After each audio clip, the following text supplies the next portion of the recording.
আমি অত্যাচার নির্যাতন সহ্য করতে না পেরে আমার ভালোবাসা মানুষ বাইজিতের বাসায় আমি চলে আসি এবং তাদেরকে সবে খুলে বলি। বাইজিতের মা প্রথমে আমাকে তাদের বাসায় ঢুকতে দেয়নি, পরে আমার সাথে ঘটে যাওয়া সব ঘটনা তাকে খুলে বলার পরে আমাকে কিছুক্ষণের জন্য থাকতে দেয়। আমার নাম মোসাম্মদ নাজিয়া, পিতা মোহাম্মদ নজরুল ইসলাম, গ্রাম উমারপাড়। আমি কিছু কথা বলতে চাই। আমার পরিবার থেকে একটি ছেলেকে দেখে এবং তার সাথে আমাকে বিয়ে দিতে চায়, কিন্তু আমি বিয়েতে রাজি না। আমার রাজি না থাকা সত্ত্বেও তারা আমাকে জোর করে বিয়ে দিতে চায়। আমি অনেকবার বলছি যে ওই ছেলেটা আমার পছন্দ না, আমার একজন পছন্দের মানুষ আছে, কিন্তু তারা আমার কোনো কথাই শুনেনি। তারা দিন দিন আমাকে অত্যাচার করছে, অনেক নির্যাতন করছে। আমি অত্যাচার নির্যাতন সহ্য করতে না পেরে আমার ভালোবাসা মানুষ বাইজিতের বাসায় আমি চলে আসি এবং তাদেরকে সবে খুলে বলি।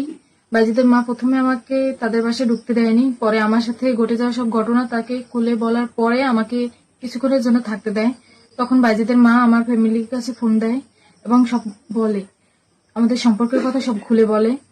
তখন আমার ফ্যামিলি থেকে আমার দাদি, আমার মামা আর দুইজন লোক আসে আমাকে নিয়ে যাওয়ার জন্য, কিন্তু আমি তাদের সাথে যেতে চাইনি কারণ আমি বাইজিদের সাথে থাকতে চাই। আমার দাদি আমার গায়ে হাতও তুলে, কিন্তু আমি তাকে কিছু বলিনি। আমি তার জন্য আত্মগোপনে আছি এখনো।